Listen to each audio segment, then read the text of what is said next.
Welcome to another segment in our Create series. Today we have Sally Brown, who is an artist, curator, and writer exploring womanhood, motherhood, and the body via her work that includes drawing, painting, and performance. Her award winning work has been exhibited internationally.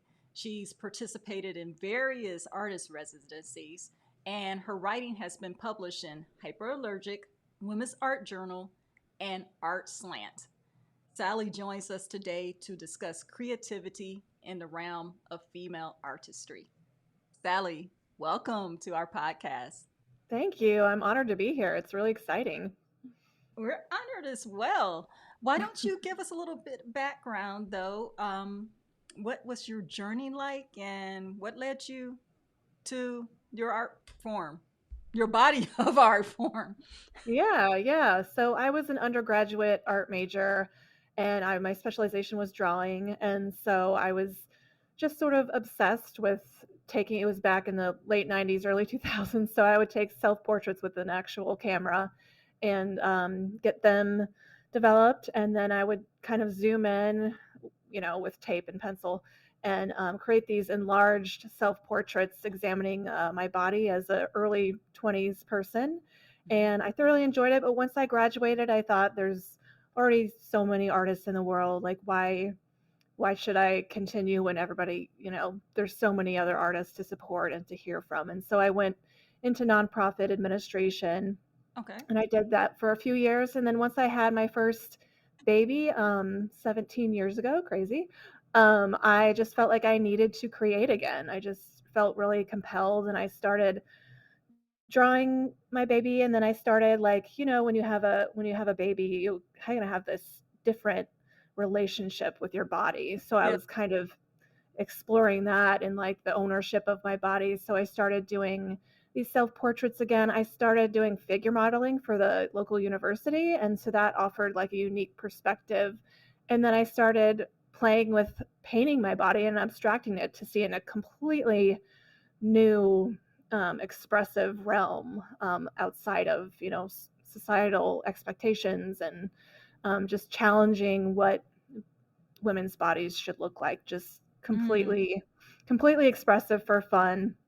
And so it's been, my daughter's 17 and I had another child who's 15, and I've just continuously explored and expanded on these series of self-portraits. And then I went back and got my master's in art history and was super inspired by the feminist artists and the feminist movement. And so I've kind of incorporated some of their work and inspirations into mine as well, because, as you know, women artists have been left out of art history, especially women of color. And so it's really important to document these artists and continue recognizing them and their inspiration and impact on the art world and the world in general. So that's been part of my work as well. So integrating my relationship with my body and the expression of my body with the feminists and women and artists who came before me. Yeah. Awesome. It sounds like it was therapeutic as well. What was the greatest revelation to yourself as you pursued this course? Because you're right, that is a transition. Then after motherhood, sometimes we develop a love-hate relationship with our bodies. It's like we're happy to have it, but I remember I used to look like, 19. Exactly. Yeah. And it's, my body has changed even since then. I mean, it continues changing as we are, as we get to age. Mm-hmm. So, yeah, it's definitely a practice in self acceptance and body image and just seeing it for what it can do and its strength, and not necessarily for whatever standards we constantly see in the media. But yeah, it's definitely an exercise and more of appreciation than subjective gaze, if that makes sense. Yeah, yeah, I Yeah. get, I get that. So instead of the question why this particular art form, in your case, it sounds like how could you not do this? Yes, exactly. That's what I always thought in college. I'm like, how could anybody not study art and draw the figure? Like, yeah, it's Yeah, always been a super passion, and it is kind of like a therapy for me too. So, yeah, I just love it. It's fun. gotcha. Yeah. And to anchor our listeners and our viewers, depending on which format they're watching, what is your definition of feminist art? Because there are so many, not only denotations, Yes. but connotations out there. So, for the sake of this discussion, how should we anchor that? I part of my graduate studies was studying feminist theory. So I realize it's like super complex and like some people don't like the word, but to Hmm. me it's really simple. Like I can go there, I can get complex and all the things, but for me it's like celebrating women and underrepresented artists. So it's more of like the empowering than it is like the critique, which I get and I've done, and that's super important. But for me, it's recognizing and celebrating women and feminist art and uh, yeah, non-binary artists, the artists who haven't been traditionally a part of Western art history. Gotcha. So yeah, Understood. so Thank you for that. That helps. yeah, thanks for Um, asking. yeah, of course, because there's what we say, and then there's the picture the media may paint, and then there's connotations just from different conversations. And so I wanted to just set the standard so that even if someone has a different understanding, or to them it means something different, they can Yeah, hone in on what we're speaking about for this conversation. So thank you for that. yes, good um, point. but in doing so, share with us, if you will, about your experience. Like, did you realize that you had any biases, any misconceptions, or were there even any myths that you busted along this process that you actually became an artist? Yes, so many. Oh my gosh. So in undergrad, like I said, in the late 90s, early 2000s, one of my favorite professors actually said you cannot be an artist and a mother. This was not that long ago. Like, What? yeah, yeah. And so I mean, at that time, I wasn't really I my minor was art history, but I really wasn't that No, they educated on. actually said that. Yeah, yeah.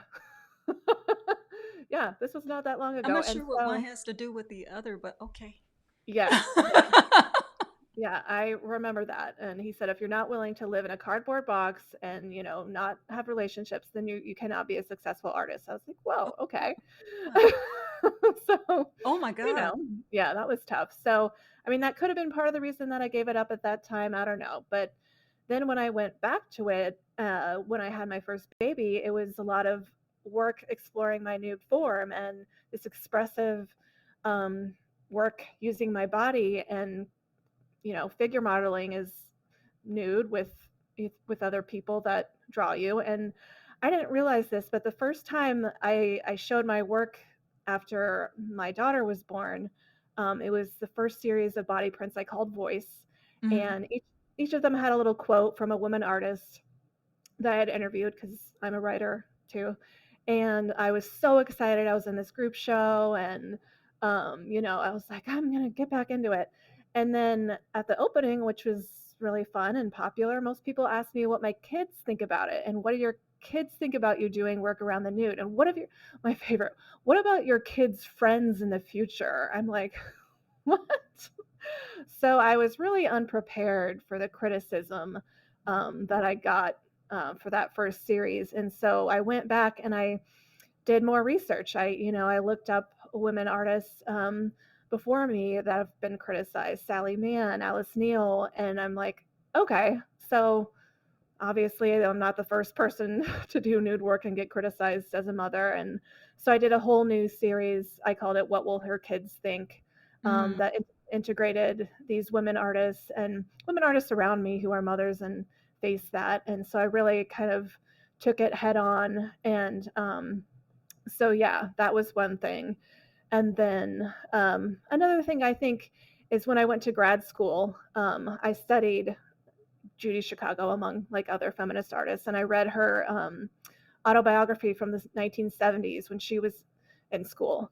And I just couldn't believe how many things she went through that I was going through in the 2000s. Like she Oh, didn't know. wow. Yeah, she didn't know about women artists and she had to teach herself. And here I am doing the same things. Like, oh, I wasn't, there's these women artists who were doing body prints before me. I never learned about them. I had to like go to the Andy Warhol Museum and see one by chance and then research her. And so it was just astounding. So that's part of why I keep women artists and feminist artists before me in my work because they just continue to be underrepresented and marginalized in texts and exhibitions, and that's getting better, but it's still not on par with, Of traditional art course. history. So yeah. That's there's a phrase or something that's commonly said along the lines of the more new things come out, the more I realize that history continues to repeat itself. Right. Yeah, that's such a Yeah, good quote. Yeah. yeah, It's so true. Which is why your program is so important too, because more women's thank you. voices in all fields need to be heard and documented and recognized, so we can all feel, like we're part of this society. And Right, yeah. right. This is a totally, totally different conversation, but there are so many voices missing from history, in I particular know. in the Western world. Yes. And it's real easy for people to think that either only one group of people or one gender has ever done anything all throughout history because that's how it's presented. But if you Right. look at the world, how could you honestly not question the validity of that? Out of all the peoples that exist, out of Hmm. all the cultures, out of all the ethnicities, out of all the countries, do you honestly believe that only certain groups, certain one gender was responsible for all of it? And if you Right. do, then I'm a I'm a pray. I'm a pray. Yeah. But Yeah, there you go. Yeah. that's a like I said, that's a different conversation because there. I mean, just Yes. even amongst women themselves, like I believe in a global sisterhood. I don't believe that sisterhood is dead. I just believe that it's not often experienced. Which is why moments like this are valuable as well. But women, you can't paint us with a broad stroke and say it's all cookie cutter. Like Right. Very true. so how much more so throughout history. But anyway, I digress. Apologies. Yeah. No, you're very right. Yes. And like you said, that's another discussion, but it is an important one, not to Yeah, forget. yeah. So you mentioned the research you did and that you had to find your own answers, basically. So can you talk about, just briefly, were there any interesting facts or trivia within the scope of the work that you do that we may not know about that you were hey, really? Okay. I mean, the first one that comes to mind, and there's a few different aspects to this. Mm-hmm. So, when I got my graduate degree, when I was studying in art history, I got super into feminist art because, like I told you, Yeah. and my advisor told me when I went to New York to see Judy Chicago's The Dinner Party, which is this humongous 48 by 48 triangular dinner table with 39 place settings, each dedicated to a different woman in Western history. Oh. And they're ornate, they're beautiful ceramic and these long, beautiful embroidered runners. And if you're in feminist art, you know Judy Chicago. And so I was like, well, everybody knows Judy Chicago. I want to do somebody who's not known or whatever. But I'll go see it. It's Judy Chicago, see it. So I went and saw it. And it was not only this huge masterpiece, which by the way had mirrored walls. So like the experience of like seeing this dinner table and then yourself in like infinity was just like mesmerizing. Like, the women are actually just all around you in history. But she had these educational panels about all of the women in Western history. And I had not heard of like any of these women. They were not in my history books. Like, Wow. and so it was like astounding and so inspiring. So that, and you can read up on this. It's in the Brooklyn Museum. You can read up on it on their website. But Mm-hmm. the other part was that the curating of this piece, not only did it have historical context, but she had these poems on these embroidered banners to kind of calm yourself before you see the big installation. And then she also had documentary panels, which like talked about the process. She had 400 volunteers help her with this. And Oh, wow. That's yeah, quite so it was sizable like, project. exactly. So I was really impacted by the curatorial display. Okay. So my thesis, my long story is that when you're in museums or galleries, pay attention to how it's curated, where the women artists or the artists of color are placed, Mm. how the labeled text read, because oftentimes it will compare them to the white male who's famous in whatever art period.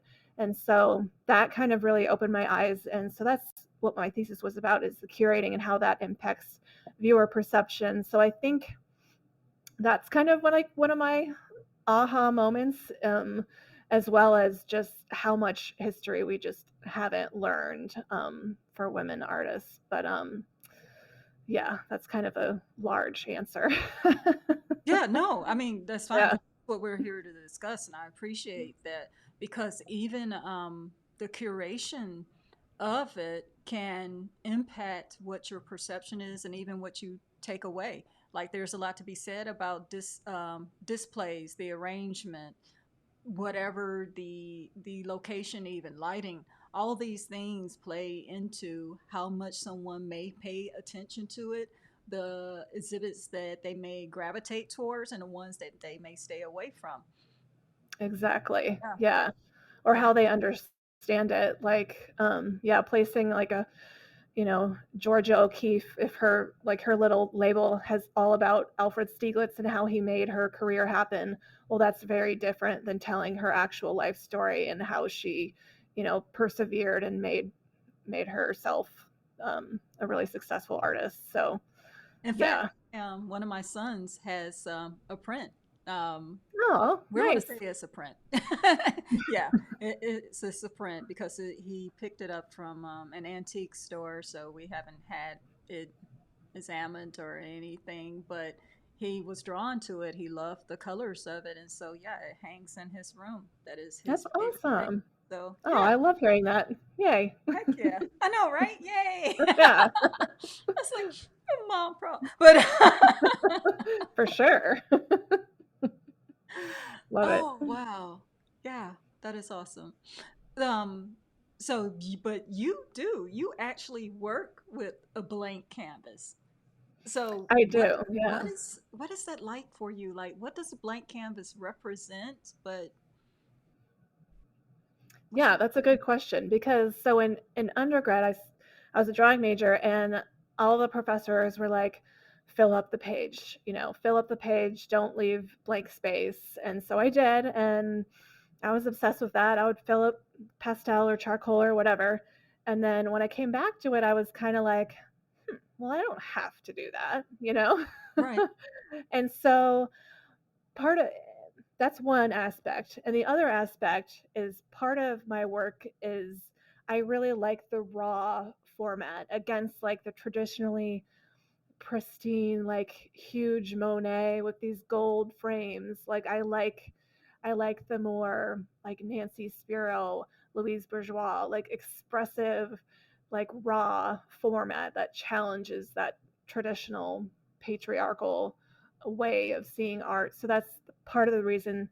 And the other part of the reason is that, like I said, when you have a baby, you feel like you you don't feel like you have a lot of space, right? Like your baby is on you all the time and it's like, oh my gosh. And so that was also, it's kind of like a play with space, like literally and like, abstractly. So yeah, I just love the raw look that paint or drawing has on the page, and then how space kind of like challenges the viewer, if that makes sense. Yeah, of course. The Okay. utilization of space, because Yeah. you could even say in your instance, and correct me if I'm wrong. What I am hearing you imply is that the blank canvas for you is a statement in itself. Yes, Okay. exactly. Yeah, thank you. Yeah, you said it. No, I just wanted to be sure, because this is a discussion. So, yeah, gotcha. And would you refer to your professors wanting you to fill the space up? Do you attribute that to? technique or more clutter? Like, because I can already tell that, yes, even without your work being abstract at times, that the painting, the drawing, whatever the work is, for you, it is what it is. It can stand alone, and you don't particularly feel the necessity to fill up the space. But yet, it sounds like maybe that could be a technique. Maybe that's the version of doing it right. you know? So, Yeah. does that lead to, is it clutter? Because is that really necessary to fill up the space, or does it have more to do with the way that we've been trained to view art and art as acceptable? Yeah, that's a really good question because I remember they were telling us to do that because when you go in to art school and you start drawing, you kind of, you have your pencil and you're like way close up to it, and they're like, no, no, no, no, use use the space, use your whole arm back up, like Okay. use the whole thing, don't leave white space. So in that way, it's kind of technique, but Okay. in the other way, I like your idea of like clutter, like it can be like unnecessary if you don't feel the need to fill up the space, then you don't need to fill up the space. Okay. So, yeah, I like that way of thinking. Okay. So if it's not adding to the art, then it's detracting from it. Yeah, yeah, Okay. All right. Understood. true. Understood. Thank you. I appreciate that. Where do your ideas originate from? Like, we know the topics that you are addressing with your artwork, but where do your actual ideas, your concepts come from? Good question. So I think it's a lot in conversation with other artists. Like right now, I'm participating in a virtual artist in residency with this program called Wobbled, WAABLE, which Okay. a play on words with wobble, like you know, staying in balance. Weeble But wobbles. yeah, exactly. Yeah, that's what I think of too. I'm like, oh, okay, that's cool. So I have these weekly meetings with the director, and I think a lot of it is just in conversation, like, and even in this conversation, like you asking me and having these other perspectives on my own work. And I'm like, oh, yeah. So she has talked about a lot about my use of space as well. And while I have this series that I call my feminist tribute series, and I have little mini self portraits with a reproduction of a mini reproduction of a famous feminist artwork in the background. And so I've been doing those for a few years, but I thought as I'm 43 now, and my body is changing. And so I wanted to do something about that, about like body acceptance, and like all of my work is, but something different, I guess, in this way. And so I am doing this series again of self portraits, and I have the entire background inspired by a feminist artist, like more abstract, like Alma Thomas or Mickalene Thomas, no relation. Um, and then I'm making my boyfriend is making a wooden frame that has portions of the wood covering up, like you're looking through a window, like Oh, parts of myself, parts of my body. So it's kind of a play on, body acceptance and the viewer's gaze. And so I don't know. I guess my answer to the question is it's kind of organic, and it's also like with people around me, if that makes gotcha. sense. Yeah, it's also visiting museums or reading books, but a lot of it is in conversation with other women and artists. In line with that, so can you walk us through what does your creative process look like then?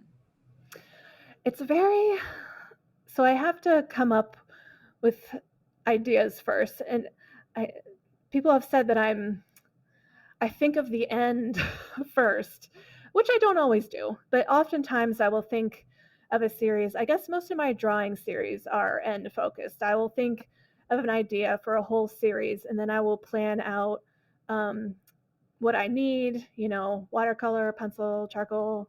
And so I'll get the materials, and then I will take the self portraits and translate them into a drawing. I will look at feminist artists and kind of match match up their style with the pose or the format, and again decide which media I'm going to go with and just create a whole series like that. But then with my body prints, I kind of go backwards. So if I want to make a series of body prints that day, I'm like, what colors am I feeling? It's way more intuitive. I feel like beach colors today. So I'll do a whole series of like 10 different pose body prints, and then I'll kind of sit with them and like feel what what conversation I want to have with them. And oftentimes I'll use text, so I'll pencil in text like essays from different artists or quotes from different artists on a certain theme. So yeah, I kind of have two different artist processes, I guess. Yeah, You do. Have it's you fun. ever scrapped a project? Yes. Oh Okay. yeah. Okay. Yeah. You got to tell me what triggered it then. Like, Yeah. I mean, I don't know. I did this series of I tried to do like camouflage, and it just it just didn't look good. It just didn't work. Like, I was trying to play with like masculinity, and it's okay. just, I mean, that's cool. I wish, but it's just not me. My work is just kind of feminine, and that's okay. Hmm. So I still have some of them downstairs, but it, it's just not working. And then I made another one. I did like collages with so when they were younger, they would draw and paint and color and all this stuff. So I kept a lot of them. I gifted to family, but some of them you just have to let go. And so I made this Yes. collage, Yes, you do. right? Yeah. So I was like, well, I could use this as a canvas. So I collaged a bunch of those together and like body printed over it. But like the combination just, it doesn't work. Then there's a bunch of like drawings that just don't work. And so I think that's okay. I think I have fun and I try things and they just don't all work out. That's okay. Okay. Like Yeah. I'm learning a lot during this series as well, and one of the things that other female creatives have said um, is that they don't hesitate to scrap a project. They don't hesitate to break it down and recreate something new depending on the medium they're working with. Not as much as pottery, but we spoke to a woman who uses polymer clay Oh, to cool. make jewelry and some other items for basket weaving. Um, and I think it's like, how many times do not only other women, but myself, it's like you put so much into this, and the thought at times of letting it go, um, of deconstructing it in order to create something new. Sometimes we hesitate, or sometimes we Yeah. ain't going to it too long, and it's Yes. not really working. But Yeah. it's I think the thought is sometimes that you're throwing away your work. So if you're throwing away your work, did it ever have any value? And what I'm learning through this series is that it doesn't mean it didn't have value. It just wasn't for you at the time, right at that time, or it wasn't the right representation that you wanted to put out. So it's okay. Yeah, and letting go sometimes feels really good. Like, Yeah. I'll get in the mood and I go through like a pile of works in progress, and I'm just like, you know what? This is not going to work. I'm not going to finish this. And it feels good, right? Yeah. It's like, oh, okay, now I don't have to think about that one anymore. Because Move that's a on. way to finish something too. The way to True. finish Yeah. something is to toss it out. It's like, okay, Yeah. I'm done. Yep. Good point. Yeah. Check. Check box quickly. Yep. I like Got that. it. Yeah. Yeah, that's awesome. That is awesome. Yeah. Um, but also, how do you know when a work is complete? Because you are dealing in abstracts and your work is subjective, especially if you decided that it's going to become something else other than when you started out. So, how do you know when a work is complete?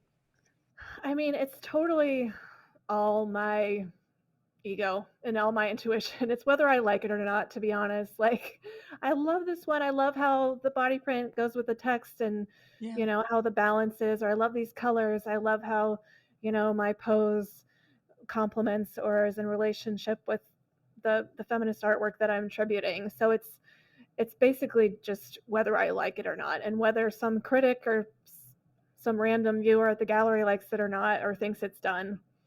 I don't know, but yeah, it's how I do it, and I enjoy it, and so yeah, that's okay. I don't have professors critiquing me anymore. That's right. You sure don't. Oh my God. Yeah, Yeah. Yeah. Because I mean, it's amazing. Can you, we hear stories all the time about people that just gave up, the wrong words, yes, right, things in the yeah, wrong understanding. And there are a lot of people that just like, okay, I'm done. Maybe they were right. I can't do this, or I yeah, shouldn't do this, you know. yeah, So, obviously you saw some value in what you were doing somewhere that even though you left, you did in fact come back. So, what was that? I mean, can you explore that a little bit more with it? What was it that made you come back, and what was it that you saw value in your own work, in your own creation? I have to give a lot of credit to my mentor, Wanda Ewing. When I came back and when I had my baby and I felt that urge again, I just kind of like asked her, and she was just this professor at the local university I had met before, and I asked her if she would work with me, getting back into drawing, and she did, and she was just amazing and like so encouraging, and she would always be super honest, and she's like, you know what, I have a pile of works in my basement and I'm, exhibiting in museums. If you make a work and it doesn't work or it's in your basement or whatever, who cares? It's just you making your work, and that's what it's about. And so that she really helped me kind of come out of my shell. And the other thing is, out as an arts journalist, I was hustling around town, reviewing exhibits, interviewing artists, and I also started a blog on women are interviewing women artists. And I think part of doing that was to give myself confidence to see these other women creating unabashedly, and to give myself permission. So I think a Mm. combination of Wanda, of my arts journalism, and my blog kind of gave me that, and having my baby and wanting myself back, some of my individuality back, all of that kind of combined into, I'm just going to do this whether it sells or is successful or not. So yeah. And I think there are times we owe that to ourselves, no matter what the outcome. Do it because Exactly. we feel it needs to be done. Yeah, Yeah. exactly. Whatever that urge is, I mean, obviously as long as it's safe and everything. Yeah, of course. Of course. Yeah. No bungee jumping for me though. Right. Um, No, me neither. No thanks. but I do other stuff, honestly. But that's another conversation. Uh, Sounds like a fun one. you should visit. Uh, let's the starving artist. You are not. I am What not is starving. your No. is your take? Because I'm like, yeah, you look quite healthy to me. But Thank you. Yes, but thankful. what's your take on that? Because that is still a stereotype and it's an archetype as well. So can you I speak to that? know. Like, what do you have to say? Yeah. I mean, like my professor said so 20 years ago, like you can't be an artist unless you live in a cardboard box. That's not true. And I really don't like that. How people think about that. Like my parents said, well, you should be an art teacher so you can, make money. Hmm. And that's fine. I did try that, but I did not go there. But yeah, I just don't like that because I think it's so limiting, right? You Hmm. think of like, Van Gogh and he wasn't successful and whatever, but that's not that's not the only way to be successful, or like the common way. There's so many different ways to be an artist now, right? I mean, my day job is curating. I'm also a writer, and just because I'm not in the Louvre yet doesn't mean I'm not a successful artist, Right. I think. Yeah. So, Right. I mean, being a rich um, Jeff Koons is good for him, cool. But it's not the it's not the only way to be an artist. And being a starving artist out on the corner painting, that's cool too, but it's not, I think, the most common. I think the most common is kind of in the middle, the where I am, and then hopefully someday I will get that respect maybe in a higher institution, but until then, I'm just creating, and that's successful enough for me, and I'm showing in local galleries and across the world, and Yeah. that's Even in cool. UK, right? Yeah, yeah, and Yeah. I'm doing international artist residencies, and so, yeah, there's just so many different ways of being a successful artist, and I I just think that's passé to talk about the starving artist anymore, for sure. It's limiting. So, yeah. Totally agree. Totally agree. What's one thing you wish people knew about your craft, though? I don't know. There's a couple things. Like one is that I hope you learn something, right? That's part of it. That's part of the reason that I honor other artists in my work, is so you're like, "Oh, oh, Renee Cox. Cool. Who's that?" Go look her up. Oh, wow. Oh my gosh, that's awesome. And the other is that it can also just be playful and fun, feminine work if you don't like get that much out of it. And also just the fact that still, I have a day job, I have 2 kids, and, I have friends and a boyfriend and a life, but I'm still creating, like, every day. And, just kind of, like, seeing that and for itself, I think is, I don't know, yeah, it's kind of inspiring, if I do say so. I'm That's, hardworking. Yeah.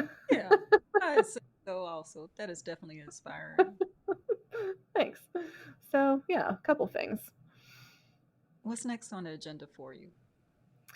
I'm working on this new series, and I also have this blank canvas that one of my friends gave me for Christmas, and so my goal is this year to make something with it. It's the biggest canvas I would have ever worked with, so there's that. And then I'll have an exhibition at the end of the year, so that's something to look forward to, Here for in the sure. Oh, and I city? have a book coming out too, Oh, a book. wow. Yeah, so I illustrate books, and this book is with my friend poet Renee Nicholson, and it's all about Appalachian monsters. So I'm currently based in West Virginia, and we have all these lores and myths and stuff. So it's really playful. It's really something not aligned with what I normally do, but it's a really fun, playful book. So I'm excited about that too. Yeah. Awesome. Awesome. Yeah, let us know when it comes out. And it's going to be interesting to see what you do with that canvas, though. Yes, I know. I'm excited. Do you feel challenged by that due to the sheer size of it? I do, Okay. because I mean, just the logistics of it. I'm like, I mean, I have a garage, so I guess um, that's going to be the avenue. But then just like getting out and putting it away, like I don't. That's another thing is with being like, a Jeff Koons or a Judy Chicago, is they have many more resources than do middle career artists. So that's a challenge, but it's a good challenge. I'll figure it out. Oh, yes. I'm confident. Sure will. Yeah. Most certainly will. And it's going to be awesome regardless what you do with it. So, yeah. Thanks. How can our listeners and viewers reach you? My website's sallyjanebrown.com. Super simple, super American name. And then I'm at salary_art on Instagram. So that's SALLERY_art. It's a play on gallery. Yeah. So yeah, I'm also on Facebook and Twitter and YouTube if you look for Sally Jane Brown. So, but yeah, you can find all that on my website. Yeah. Good. Last Thank you. question for you. Yes. What does creativity mean to you? Creativity, I think, is like a perspective. I mean, it's one thing to create and or make music or, write. I think those are all like forms of creativity, but I also think it's a way of seeing and like looking in a different way, or looking and trying to find new ways to approach life and art, and just being present and, um, like if you're on a walk or you're at work or whatever, just like looking around and seeing things in like a different way, if that makes sense. So it's kind of like a proactive, I guess, just present way of being, if that makes sense. Yeah. And you Yeah. know what? It only has to make sense to you, but yes, it does. It makes perfect. Yeah. Yeah. Yeah. Because each Yeah. of us needs things in our lives and experience things that are unique to us. So, yeah, we know why, as long as we Yeah. know why. Yeah, Exactly. Yeah, I like that. yeah, Thank that's you. great. Sally, thank you so much for being with us and sharing your insight, your body of work with us, as well as your perspectives. We appreciate it. Thank you. This has been so much fun. I'm excited. Me too. Me too. And to our listeners and viewers, thank you again for staying with us throughout this Create series. We have enjoyed interviewing every single female creative that participated. Hope you have gained insight, wisdom, see your own creativity in a different light, and are able to glean some of the lessons from these stories that you can apply in many different ways across your own space. I am Chris Vaughn. This is In Her Company.